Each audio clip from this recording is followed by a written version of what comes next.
కార్యకర్తను తీసుకొని వచ్చి ఇన్నాళ్ళు కష్టపడ్డ కార్యకర్తలందరి నోట్ల మన్ను పోసిరన్న. దీనికి కారణం ఏంటంటే బీసీ వాదం బలపడతా ఉంది.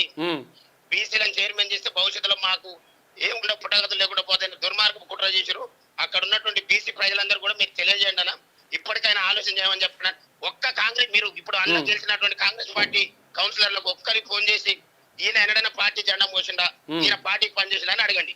ఓకే, పోనీ జగదీశ్వర్ రెడ్డి కాంట్రాక్ట్లు అన్ని ఈయనే చేసిండా, ఇంకెవరైనా చేసినా కూడా అడగండి.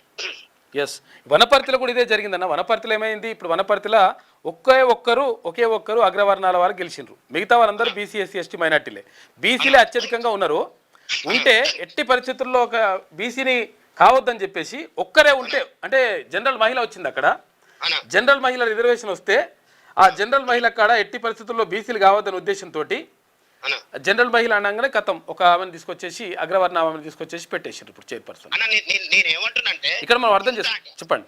ఇంత అన్యాయం ఏంటంటే ఇంత పెద్ద చైతన్యం నడుస్తున్నా కూడా ఇవాళ దుర్మార్గంగా అంటే కాంగ్రెస్ పార్టీ నమ్ముకొని ఉన్నటువంటి కార్యకర్తల నోట్ల పత్తి గారి నోట్ల మన్ను పోస్తా ఉంటే ఎట్లా ఈ సమాజం ఊకుంటది?